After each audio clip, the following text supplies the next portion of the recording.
नमो नमः। एक बार आपका फिर से स्वागत है हमारे यूट्यूब चैनल संस्कृत पॉइंट पर। आज हम जिस विषय पर बात करेंगे वह है अर्थ विकास के कारण, या फिर आप कह सकते हैं अर्थ परिवर्तन के कारण। यह प्रश्न नेट की परीक्षाओं में पूछे जाने वाले हैं। ठीक है, चलिए शुरू करते हैं। जैसा कि आपको ज्ञात हो रहा होगा, अर्थ विकास से क्या तात्पर्य है? अर्थ परिवर्तन। और कारण से क्या मतलब है कि जो अर्थ में परिवर्तन हुआ उसके क्या कारण रहे। अर्थात जैसे हम कोई बात कह रहे हैं, यदि उसके अर्थ का परिवर्तन हो रहा है तो उसके क्या क्या कारण रहे होंगे, हम उस विषय पर बात करेंगे। चलिए, वस्तुतः भाषा का संबंध मानव समाज से है। मानव समाज अपने मन में उद्भव विचारों को भाषा द्वारा अभिव्यक्त करता है। अतः भाषा का मूल मानव मन है। यह मानव मन मानव शरीर के अंदर रहता है और शरीर के चारों ओर के वातावरण से प्रभावित होता है। चारों ओर के वातावरण अर्थात कि जहाँ पर मनुष्य है उसके चारों ओर जो वातावरण है, एटमॉस्फेयर है, वो उसको प्रभावित करता है। ठीक है, इस वातावरण के परिवर्तन का ही परिणाम है कि मानव की भावनाएं तथा विचार भी बदलते रहते हैं। और उसी कारण क्या होता है, उसी का परिणाम यह होता है कि अर्थ भी बदल जाते हैं। इस वातावरण में परिवर्तन का ही परिणाम है कि मानव की भावनाएं तथा विचार भी बदलते रहते हैं। अपने आसपास के पदार्थों को मनुष्य अपने विचारों के अनुसार ही देखता है, उसी रूप में वह उन्हें अभिव्यक्त भी करता है। संक्षेप में हम कह सकते हैं कि अर्थ चूंकि शब्द की आत्मा है, भाषा का आंतरिक पक्ष है, अतः उसके परिवर्तन या विकास का संबंध भी मानव की आत्मा, मानव के आंतरिक पक्ष से ही है। अतः अर्थ विकास के कारण पूर्णतया मनोवैज्ञानिक है। अब हमें यह ज्ञात हो गया है कि जो अर्थ विकास के कारण है वो कैसे है, मनोवैज्ञानिक है। भारत में संस्कृत के काव्य शास्त्र ग्रंथों में अर्थ विकास का मूल कारण किसे माना है?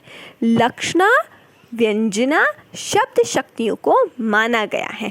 कुंता प्रवशंति कहने का क्या तात्पर्य है? अर्थात भाले प्रवेश करें। अब कुंता से मतलब क्या है? भाले प्रवेश करें। अब भाले से क्या मतलब है? कुंतधारी, अर्थात जिन्होंने भाले ले रखे हैं वो व्यक्ति प्रवेश कर रहे हैं। कुंता का अर्थ भाले वाले पुरुष। कर्मणि कुशल, हमें कुशल का अर्थ चतुर या पटु कैसे हो जाता है, यह सब हमें कौन बताता है? हमारे जो काव्य शास्त्रज्ञ हैं, जो काव्य शास्त्र आचार्य हैं, कौन? मम्मट आचार्य, विश्वनाथ, जगन्नाथ आदि, इन सभी ने लक्षणा व्यंजना के प्रकरण में हमें यह सब कुछ समझाया है। अर्थ विकास या परिवर्तन के जिन कारणों का उल्लेख विद्वानों ने प्राय किया है वो क्या है? निम्नलिखित, अर्थात नीचे लिखे गए हैं। सबसे पहले हम क्या देखते हैं? सर्वप्रथम हम प्रकाश डालते हैं भौगोलिक परिवेश में परिवर्तन। ठीक है, भौगोलिक परिवेश अर्थात भूगोल का जब परिवेश जो है उसमें परिवर्तन होता है तो क्या होता है? अर्थ में परिवर्तन हो जाता है। मानव के भौगोलिक वातावरण में परिवर्तन होने पर उसके व्यवहार में आने वाली वस्तुओं में भी परिवर्तन हो जाता है। अपने मस्तिष्क पर अधिक बल डालने से बचने के लिए वह अनजाने ही पुरानी परिचित वस्तुओं के नामों का संबंध नई वस्तुओं से जोड़ देता है। जैसे कि कोई पुरानी वस्तु थी, उसका कुछ अर्थ था और वो ज़्यादा अधिक क्या है, अपने आप पर बल ना दे, मस्तिष्क पर अधिक प्रभाव मतलब बल ना दे, तो उसके लिए वो क्या करता है? पुरानी वस्तुओं से नई वस्तुओं को जोड़ देता है। इस तरह क्या होता है? अर्थ में परिवर्तन होता है। इस प्रकार उसके शब्द तो पुराने होते हैं किंतु उनका अर्थ नया अर्थात परिवर्तित हो जाता है। उदाहरण के लिए हम क्या लेंगे? ऋग्वेद में उष्ट शब्द जिसका क्या अर्थ है? भैंसा तथा ऊंट दोनों अर्थों में मिलता है। विद्वानों ने क्या कहा है? जिस समय आर्य जो लोग थे वो शीत प्रधान भौगोलिक वातावरण में रहते थे, तब वो किसका अर्थ, जो उष्ण है इसका क्या अर्थ है? मूल रूप से क्या अर्थ बैठता है? भूरे रंग का पदार्थ। पहले वो जब शीत प्रधान देश में रहते थे तो क्या कहते थे? भैंसे को कहते थे। किंतु जब वे भौगोलिक दृष्टि से उष्ण प्रदेश में पहुँचे, उष्ण मतलब गर्मी के स्थान पर पहुँचे, तो उन्होंने वहाँ पर एक नया पशु ऊँट को देखा जो कैसा था, वैसे ही रंग रूप का, बड़े आकार में भैंसे से मिलता था। परिणाम स्वरूप आर्यों ने अपने परिचित कौन सा शब्द, उष्ट्र शब्द का प्रयोग उसी के लिए करना प्रारंभ कर दिया। अर्थात उन्होंने एक नए शब्द का आविष्कार नहीं किया, अपितु पुराने ही शब्द को नए शब्द में परिवर्तित कर दिया, उसका अर्थ परिवर्तित कर दिया। शीत प्रधान देशों में ड्रिंक को क्या कहते हैं, पीना। सामान्य अर्थ कहाँ पर, शीत, जहाँ सर्दी है वहाँ पे ड्रिंक का अर्थ होता है मदिरा पान करना। परंतु उष्ण प्रधान देशों में क्या होता है ड्रिंक का सामान्य अर्थ? यदि हम अपने देश में देखें गर्मी के समय कोई कहे ड्रिंक तो हम समझेंगे पानी। इससे क्या तात्पर्य है कि जो हमारे अर्थ है वो क्या है, भौगोलिक परिवेश में परिवर्तन होने पर भी अर्थ में परिवर्तन हो जाता है। ये क्या है, कारण है अर्थ परिवर्तन का। ठीक है, ये ध्यान रखिएगा। यदि आ जाए ड्रिंक का सामान्य अर्थ शीत प्रधान देश में क्या है, मदिरा पान, जबकि उष्ण प्रधान देश में पानी से है। ठीक है, अब दूसरे पक्ष पर ध्यान देते हैं, दूसरे बिंदु पर ध्यान देते हैं, सामाजिक परिवेश में परिवर्तन। अभी हमने बात करी भौगोलिक परिवेश में परिवर्तन, अब हम बात कर रहे हैं सामाजिक परिवेश में परिवर्तन होने पर किस तरह हमारे अर्थ के विकास का कारण बनता है, अर्थात अर्थ का किस तरह विकास होता है। देखिए, पहले की अपेक्षा आज का सामाजिक वातावरण बदला हुआ है।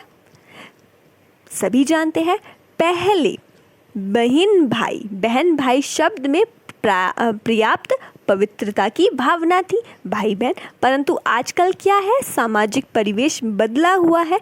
अनेक युवक युवतियां सामाजिक समारोह, शिक्षकालयों, कार्यालयों तथा बाजारों आदि में पारस्परिक संपर्क में आते हैं। बहुत सारे लोग आते हैं।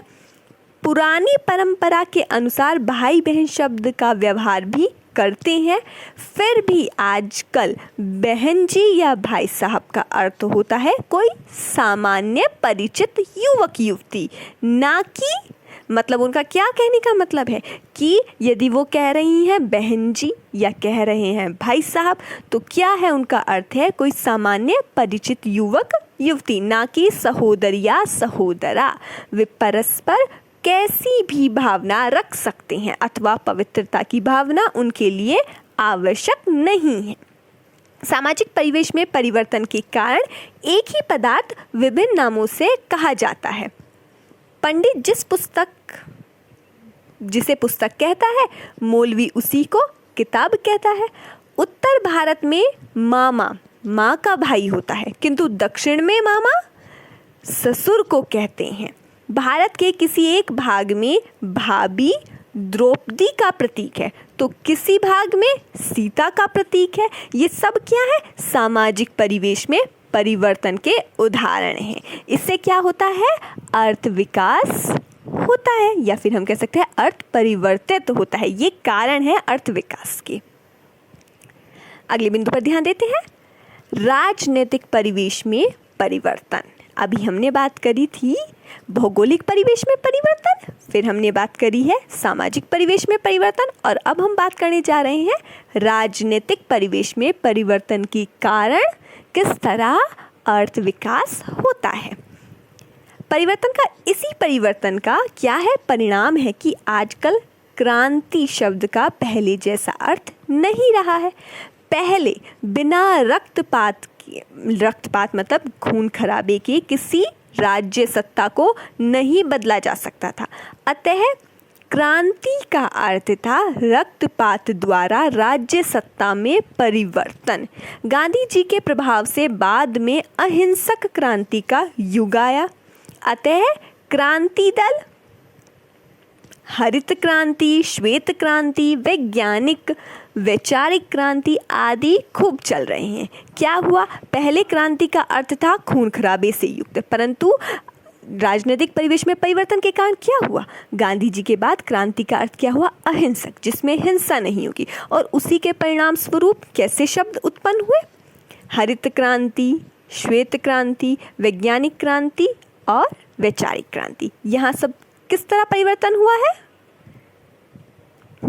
राजनीतिक परिवेश में परिवर्तन के कारण हुआ। अर्थ विकास हुआ है। किस तरह? जहाँ पर पहले क्रांति का अर्थ होता था रक्तपात, वहाँ पर अब क्रांति का अर्थ क्या रह गया है? केवल परिवर्तन रह गया है। सही कहा? जिसमें क्रांति शब्द का अर्थ केवल परिवर्तन ही रह गया है। रक्तपात की प्रबल भावना इसमें नहीं रही है। पहले क्रांति से तात्पर्य था उसमें रक्तपात होता था, परंतु अब ऐसा नहीं है। ये क्या हुआ है?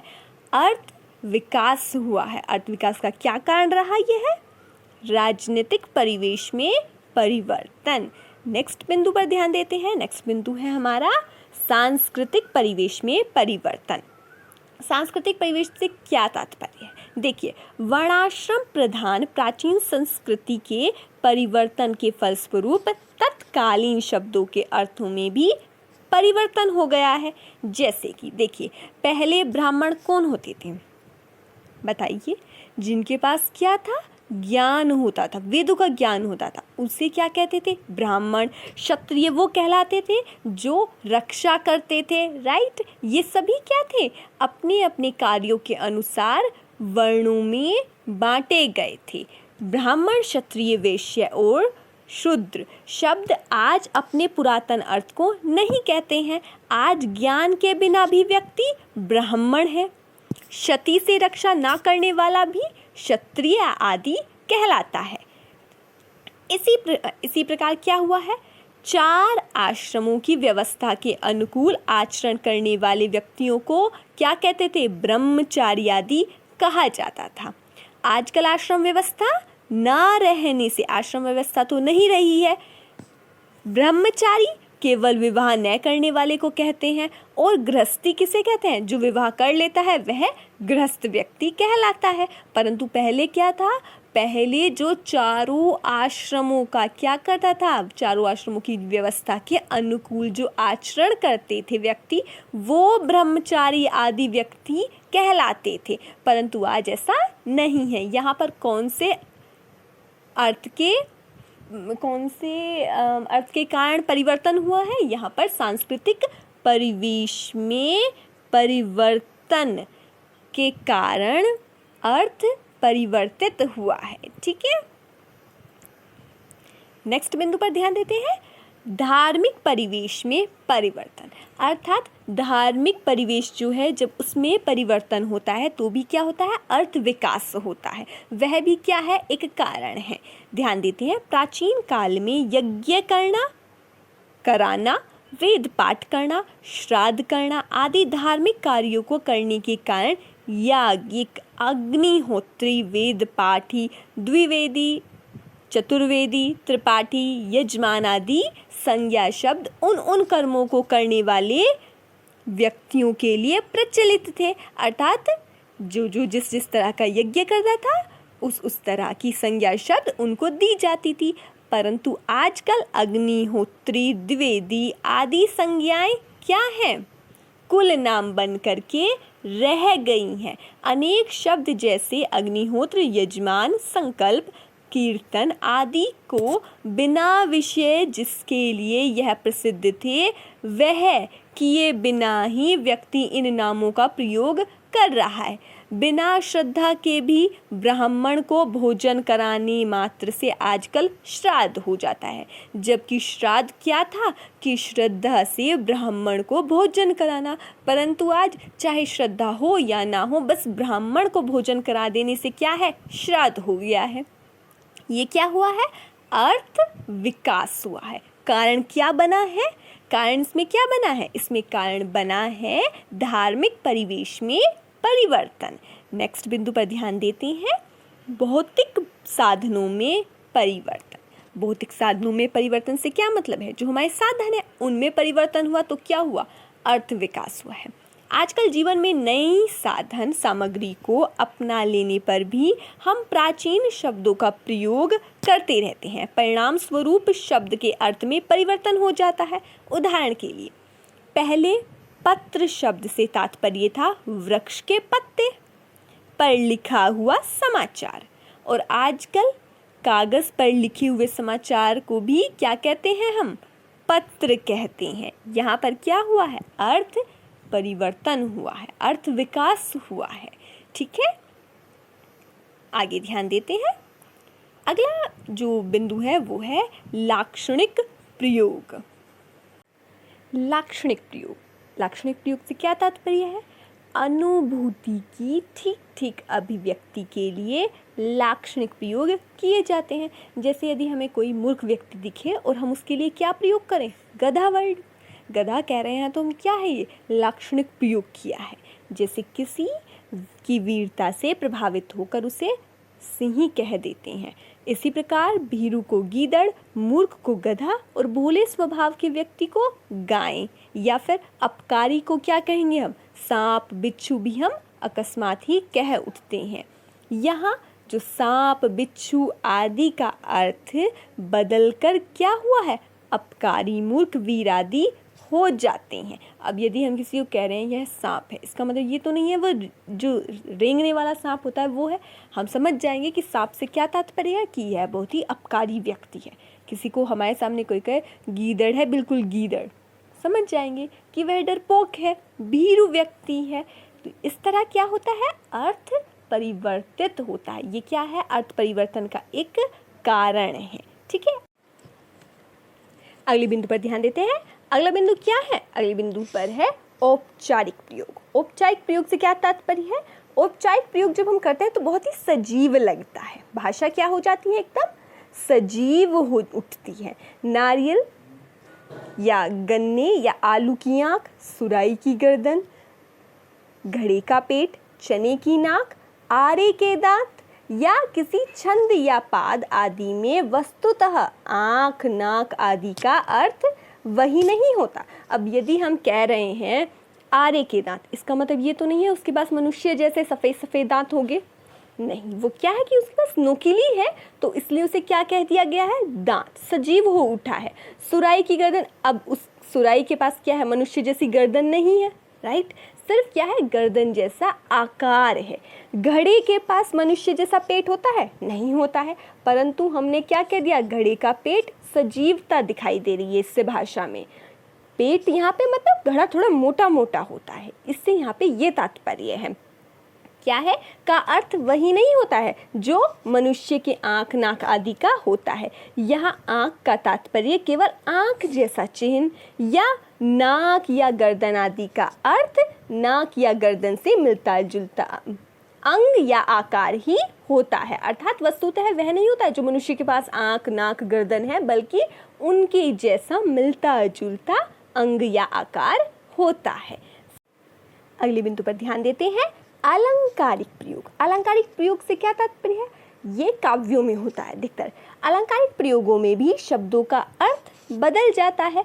कालिदास के बाले मुखाम्भोजे कथम इंदिवरद वयम वाक्य में कालिदास, महाकवि कालिदास हैं, उन्होंने नेत्रों को इंदिवरद वयम, दो इंदिवर अर्थात नीलकमल कहा है। स्पष्ट है कि यहाँ उपयुक्त सभी शब्दों के अर्थों में परिवर्तन हो गया है। इसी प्रकार रूपक, वक्रोक्ति आदि अलंकारों से भी अर्थों में क्या हो जाता है? परिवर्तन हो जाता है। तो इसीलिए क्या है? अलंकारिक प्रयोग भी क्या है? एक कारण है अर्थ परिवर्तन का, अर्थ विकास का। अगले बिंदु पर ध्यान देते हैं। अगला बिंदु है हमारा कहावतों तथा मुहावरों में प्रयुक्त शब्द। कहने का क्या तात्पर्य है? भाषा में प्रयुक्त कहावतों तथा मुहावरों में भी शब्दों के अर्थों में परिवर्तन हो जाता है। उदाहरण के लिए, 4 दिन की चांदनी फिर अंधेरी रात में। 4 का अर्थ थोड़ा समय होता है और चांदनी का अर्थ क्या होता है? सुख। अंधेरी रात का अर्थ क्या होता है? दुख। अब ऐसा तो नहीं है चांदनी का अर्थ क्या है? सिर्फ चांदनी रात, या फिर अंधेरी रात का क्या अर्थ होगा कि अंधेरी रात रहेगी। ये क्या है, अर्थ परिवर्तन हो रहा है। 4 दिन का अर्थ होता है बस थोड़ा सा समय। चांदनी का अर्थ होता है सुख, अंधेरी रात का अर्थ होता है दुख। अन्य यदि हम उदाहरण पर प्रकाश डालें तो क्या है, आँख खोलना अर्थात जन्म लेना। अब आँख तो हर कोई खोलेगा, परंतु जिस समय यह वाक्य में एक साथ प्रयुक्त होता है तो हम क्या इसका उपयुक्त अर्थ ध्यान रखते हैं। यदि हमें कोई कहेगा आँख मूंदना अर्थात उसने अपनी आँखें मूंद ली है हमेशा के लिए, समझ जाएंगे हम क्या है कि वह मर गया है, मर जाना। आँख लगना, नींद आ जाना, आँख लग गई है। अब आँख लग गई है, कहीं लग तो नहीं गई होगी ना किसी दरवाजे से या कहीं और, हम अर्थ को क्या है समझ लेते हैं कि क्या है, नींद आ गई है व्यक्ति को, आँख लगना अर्थात। तो यहाँ पे क्या है, अर्थ विकास हुआ है। किस वजह से, कहावतों तथा मुहावरों के प्रयोग से। ठीक है, अगले बिंदु पर ध्यान देते हैं। लक्षणा व्यंजना शब्द शक्तियाँ। लक्षणा व्यंजना शब्द शक्तियाँ वही है जो भी हम पीछे पढ़ के आए थे, जिसमें था भाले प्रवेश कर रहे हैं अर्थात कुंतधारी व्यक्ति प्रवेश कर रहे हैं। इसका मतलब ये थोड़ा था कि भाले आ रहे हैं। शब्दों में रहने वाली लक्षणा व्यंजना शब्द शक्तियों के कारण भी शब्दों के अर्थ में परिवर्तन हो जाता है। लाल पगड़ी आ रही है, लाल पगड़ी खुद स्वयं चल कर आएगी नहीं, अर्थात लाल पगड़ी का सिपाही अर्थ है कि लाल पगड़ी पहने हुए सिपाही आ रहे हैं। लाठियाँ चल रही हैं, लाठियाँ स्वयं चल जाएंगी नहीं, अर्थात लाठियाँ चलाने का लड़ाई अर्थ आदि लक्षणा द्वारा ही होता है। यहाँ पे अर्थ क्या है, लक्षणा द्वारा हम पता कर लेंगे कि अर्थ क्या है। मुहावरों कहावतें जो है वो सब लक्षणा का ही चमत्कार है। जो हम मुहावरे देखते हैं, कहावतें होती हैं, उन सब में क्या है, लक्षणा ही है। या फिर जब हम किसी शब्द को किसी अन्य अर्थ में प्रयोग, जैसे हमने कोई बात कही परंतु अर्थ किसी और तरीके से ले, तो वहाँ पे क्या है, व्यंजना शब्द शक्ति होगी। यहाँ पर भी इस तरह क्या होता है, अर्थ परिवर्तन हो जाता है। अगले बिंदु पर ध्यान देते हैं। कवियों की निरंकुशता अर्थात कवि अपने आप स्वच्छंदता से क्या करते हैं, अर्थ प्रयोग करते हैं अपने मनमाने ढंग से। कभी कभी कवि स्वच्छंदता पूर्वक शब्दों को मनमाने अर्थ में प्रयुक्त करते हैं। ऐसे स्थलों पर शब्दों का प्रयोग अशुद्ध न मानकर कवियों के अनुसार ही उनका अर्थ करना पड़ता है। सुमित्रा नंदन पंत कवि हैं, ने अपने बापू के प्रति कविता में गांधी जी को अछूत कहा है, जिसका अर्थ है छुआछूत से परे। अब ये तो नहीं है ना, अछूत का मतलब हम वो लेंगे जो सामान्य अर्थ कहीं व्यक्ति लेते हैं। अछूत मतलब जो छुआछूत से परे हैं, वो गांधी जी को कहा गया। इस तरह भी क्या होता है, अर्थ परिवर्तन। ये भी क्या है, अर्थ परिवर्तन के कारण है। अगले प्रश्न, अगले बिंदु पर ध्यान देते हैं। शब्द का प्रयोग बाहुल्य, बाहुल्य मतलब बार बार प्रयोग करना। पुनः पुनः बहुलता से किया गया प्रयोग भी शब्दों के अर्थ में परिवर्तन कर देता है। आज धन्यवाद का अर्थ धनवान कहना या धन्य धन्य कहना नहीं है, अपितु आजकल मात्र क्या है, कृतज्ञता ज्ञापन के लिए ही इसका प्रयोग होता है। पहले धन्यवाद का अर्थ क्या था, धनवान कहना किसी को, या फिर धन्य है आप, धन्य धन्य कहना किसी को। परंतु आज क्या है, धन्यवाद अर्थात हम कृतज्ञता ज्ञापन कर रहे हैं। ये आज क्या रह गया, धन्यवाद का। क्यों, क्योंकि ये क्या है, बार बार इसका प्रयोग हुआ है, प्रयोग बाहुल्य है यहाँ पर। इस वजह से भी क्या हुआ है, अर्थ परिवर्तन हुआ है। अगले बिंदु पर प्रकाश डालते हैं। प्रकरण भेद। अब प्रकरण भेद का क्या तात्पर्य, प्रकरण भेद है कि जब प्रकरण बदल जाते हैं उस समय क्या होता है, अर्थ परिवर्तन होता है। प्रकरण भेद के कारण भी शब्दों के अर्थ में परिवर्तन हो जाता है। सेंध्व शब्द इस विषय का बड़ा प्रसिद्ध उदाहरण है। याद रखिएगा, यदि पूछ लिया जाए सेंध्व किसका उदाहरण है, तो कैसा उदाहरण है, वो प्रकरण भेद का उदाहरण है वह। ठीक है, भोजन के प्रसंग में इसका अर्थ क्या होता है, सिंध का नमक होता है।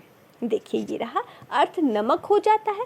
तथा यदि यात्रा के प्रसंग में कहें तो घोड़ा, क्योंकि दोनों ही सिंधु प्रदेश में उत्पन्न होने से सेंध्व कहलाते हैं। ठीक है, इसीलिए क्या है, यहाँ पर ये अर्थ परिवर्तन है। ठीक है, और थोड़ा सा प्रकाश डालते हैं।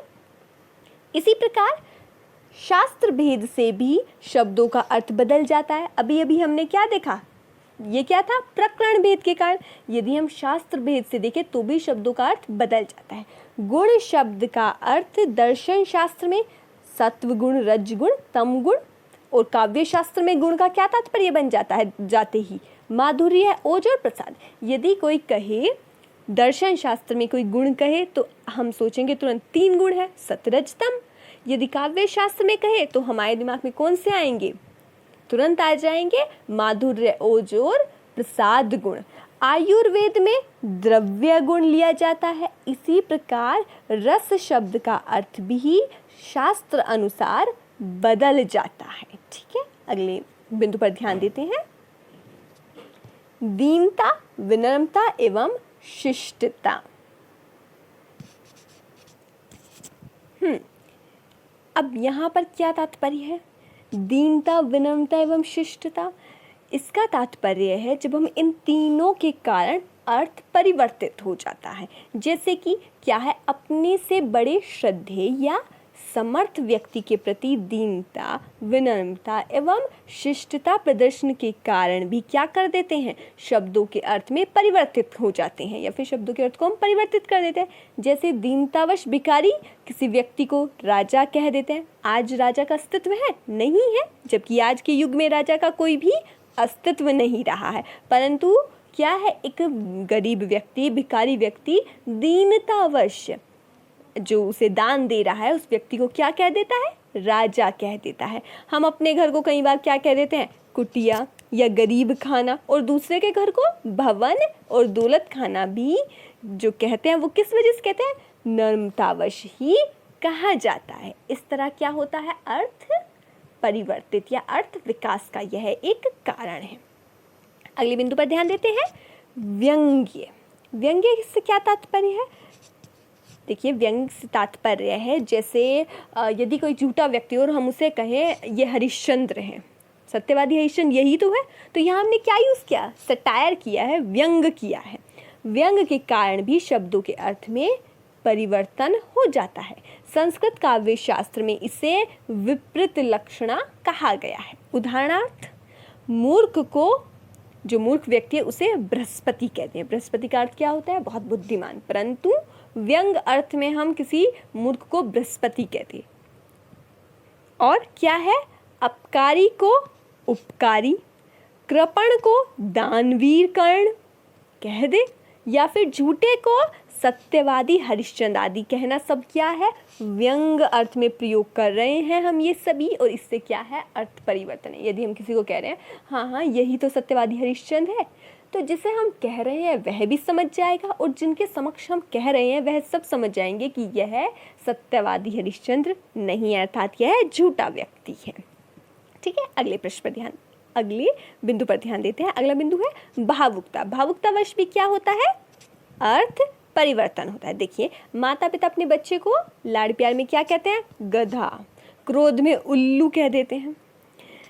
अब इसका मतलब यह तो नहीं है कि वह गधा ही है रियल में, या फिर वह उल्लू ही है, परंतु क्या है, सिर्फ लाड़ प्यार में उन्होंने या क्रोध में आकर के, भावनाओं में बहकर उन्होंने यह शब्दों का प्रयोग किया है। निश्चय ही यहाँ वक्ता का अभिप्राय इन शब्दों के वास्तविक अर्थ से कदापि नहीं होता है।